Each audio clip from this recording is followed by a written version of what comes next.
Good morning. In the last class, we were discussing the share of three sectors in GDP and the share of three sectors in employment. So you have observed that tertiary sector share in GDP has increased over the years in the last 40 years, and at the same time, employment has also increased. But in case of tertiary sector, employment has not increased to such a level. You can see in this graph that between 1977-78 and 2017-18. So in these 40 years, the green one is showing tertiary sectors. The contribution of tertiary sector has increased in terms of employment from 18% to 31%. But in terms of GDP contribution, you will observe that tertiary sector's contribution has increased a lot. Today, the tertiary sector is highest contributor of GDP out of the three sectors. But in terms of employment, you will see that the tertiary sector is not highest in terms of providing employment. In terms of providing employment, still the primary sector or the agricultural sector is providing more employment. Now let us continue further. Why didn't a similar shift out of primary sector happen in case of employment? So you will observe that in the last 40 years, the contribution of primary sector in terms of GDP contribution has decreased. So if you compare the production in 1973-74 of the primary sector, it was almost half of the total GDP, but today the contribution of primary sectors in GDP has decreased to about a quarter. That means around 20 to 25%. But in terms of employment, you will observe that still half of the people are engaged in primary sector, that is agricultural and allied sector. So why it is happening? It is because not enough jobs were created in the secondary and tertiary sectors. So in the tertiary sector, although production has increased, but enough jobs have not been created. The less number of people are producing more in terms of services sector or tertiary sectors, also in case of secondary sector. Even though industrial output or production of goods went up by more than 9 times during the period. In terms of industrial production also, it is observed that industrial production has increased by about 9 times in these 40 years. Employment in industry went up around by 3 times.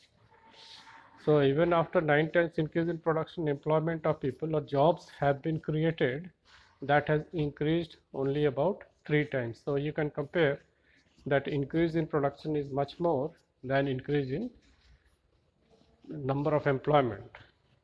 This is because more mechanized production is taking place, more machineries are being used in the production process, and that is why in the factories and companies more jobs are not created, rather than more machineries and computers are being used for production purposes. Then the same applies to the tertiary sector as well. While production in the service sector rose by 14 times, employment in the service sector rose around 5 times. So we will observe that in the service sector, employment has increased by only 5 times, whereas production has increased by 14 times. So you can compare the quantity of increase in production and the number of employment created. So much employment has not been created in tertiary sector in these 40 years. Although today the tertiary sector is the highest sector in terms of production. That means more income is being generated in the tertiary sector, but more jobs have not been created. As a result, more than half of the workers in the country are working in primary sector, mainly in agriculture. So today in villages, many people who were earlier working in primary sector, they are still working in primary sector only. They are not working in other sectors. That means they are not getting job. So why they are producing or why they are working in the primary sector, the reason is they are not getting job in other sectors, and that is why, since they don't have any job in other sectors, they have no choice but to work in the primary sector only. So many in agriculture, they are working producing only about 1/6 of GDP. So 1/6 of GDP, that means around 15 to 16% of GDP is being produced by agricultural sector, and more than half of the people working in agricultural sector. In contrast to this, secondary and tertiary sector produce rest of the produce, whereas they employ less than about half of the people. So half are working in agriculture sector, remaining half are being divided in tertiary and secondary sector, but these two sectors collectively are producing about 80% of the total GDP. So there is a mismatch or disparity between employment created and job or production. Does this mean that workers in agriculture are not producing as much as they could? So you can say that more than half of the people working in the agricultural sector are not producing even 25% of the total GDP. That means many people in the agricultural sector, actually they are not working, although they are employed, but they are not working. So it means that workers in agricultural sectors are not producing as much as they could. So we will come to a new concept due to this. What it means is that there are more people in agriculture than is necessary. So even you move a few people out, production will not be affected. In other words, workers in agriculture sector are underemployed. So this is a new term. You remember this particular term, underemployment. Underemployment means a situation in which people seem to be working or seem to be employed, but they are not having any work. So you can take example that on a farm, a family of farmer works. So entire family of the farmer is working on the farm, but actually the job that is done on the farm could be done by 1 or 2%. So 5-6 people are working in that farm, but only the job or the food grain they are producing, that could be produced by 2 people or 3 people. That means the remaining 3 people or 2 people are not doing anything. They are just going to the farm, and on the record they are working, but actually they are not working, which means all the people who are working are not working to their full potential. Everybody is working less than their potential. This situation is called underemployment, in which people are not working to their full potential. For instance, take the case of a small farmer Lakshmi owning about 2 hectares of unirrigated land, dependent only on rain and growing crops like jowar and arhar. All 5 members of her family work in the plot throughout the year. Why? They have nowhere else to go for work. You will see that everyone is working, none remains idle. But in fact, the labor effort gets divided. Each one is doing some work, but no one is fully employed. This is the situation of underemployment. So in farming only we can see that all the members of the family are working.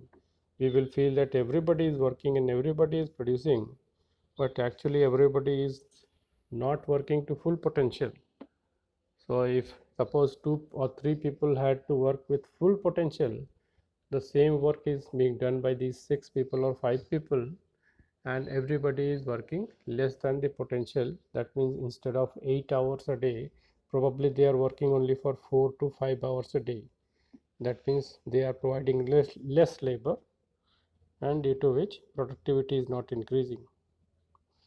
Each one is doing some work, but no one is fully employed. This is a situation of underemployment, where people are apparently working, but all of them are made to work less than their potential. So if a person is able to work for 8 to 10 hours a day, that is the full potential, Actually the worker is working for less than 8 to 10 hours. This kind of underemployment is hidden in contrast to someone who does not have a job and is clearly visible as unemployed. Hence, it is also called disguised unemployment. So, another name for underemployment is disguised unemployment. So, in disguised unemployment, it seems that the worker is working, person is working, but actually that person is not working. So we can also call it hidden unemployment. Hidden because that unemployment could not be seen. On the farm, you will see that 5 people are working, but actually, the work those 5 people are doing could be done by only 3 people. That means there is hidden unemployment of 2 people. So, this particular concept has 3 names: underemployment, hidden unemployment, or disguised unemployment. So remember this particular concept clearly and carefully, because this could be one of the questions, and many times questions have been asked in exams from this topic. Now supposing a landlord, Sukram, comes and hires 1 or 2 members of the family to work on his land. Lakshmi's family is now able to earn some extra income through wages. Since you do not need 5 people to look after that small plot, 2 people moving out does not affect production on their farm. In the above example, 2 people may move to work in a factory. Once again, the earnings of family would increase, and they would also continue to produce as much from their land. So this it could be seen that some people who were working on the farm, so instead of 5 people, now only 3 people are working on the farm, and 2 people of the family now shift to the other working place. It may be somebody else's land or a factory or some other work. So if they shift to some other work, they will earn extra. Those 2 people will earn extra, and there will be no effect on the family income of 3 people, because these 3 people will also produce the same that those 5 people were producing collectively. So ultimately the income of the family will increase in this case. This can also be seen, or underemployment can also be seen in a shop. In shop you can observe that father and son, or father and their 2 or 3 sons, all are engaged. So in the morning you will see one person working, in the afternoon somebody is working, in the night time or evening somebody is working. So you will observe that everybody is engaged in the same shop or same business. That means they are not working to full potential, and the income of the shop or the business does not increase many times because many people are working. Income remains almost the same. Even if one worker was working or one person was managing the business, there would not have been any change in the income from the business. So this is also an example of disguised unemployment or underemployment. So income of the family can increase when people shift from their workplace to another workplace where there is need for workers. There are lakhs of farmers like Lakshmi in India. This means that even if we remove a lot of people from agricultural sector and provide them with proper work elsewhere, agricultural production will not suffer. The incomes of people who take up other work would increase the total family income. So along with Lakshmi, this could be applied to many of us. Many people who are working, they seem to be working, but they are actually not working to full potential. They are working for few hours in a day. So in many type of businesses, you can see that a shopkeeper is sitting in the shop from morning till the evening, but there are very few customers. An electrical repair person is working in the shop or sitting in the shop from the morning till the evening, but there are only few cases or few job, few repair work. So this could happen with people in which they are not earning to full potential. They are not getting job for 30 days in a month, or all the 8 hours in a day, and their income is also less. This underemployment can also happen in other sectors. So agriculture is the best sector to explain underemployment, although as I explained about one shop, in case of that type of business also underemployment can happen. For example, there are thousands of casual workers.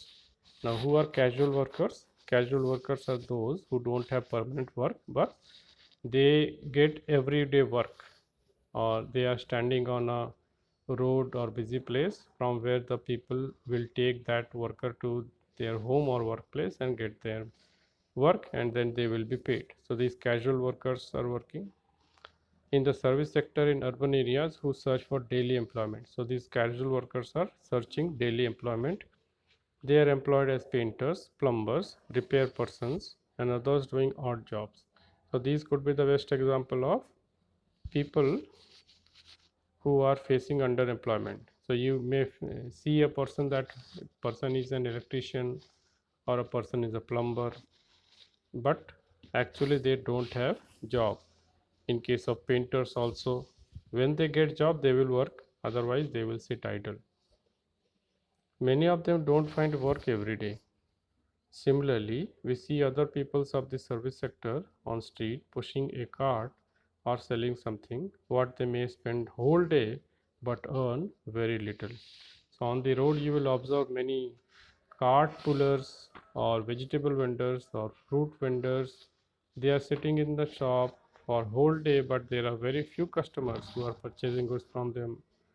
So in that case also they are facing the problem of underemployment. That means they are not working to their full potential. They are doing this work because they do not have better opportunities. What are the reason behind they are working or they are doing such odd jobs? Because since they have less education, less training, they don't have good opportunities for job, so they are doing these type of odd jobs. So this is about the concept of underemployment that we discussed today. Try to understand this and revise this particular concept clearly. This will help you in the later classes and examinations. So that is all for today. We conclude the class today. Thank you.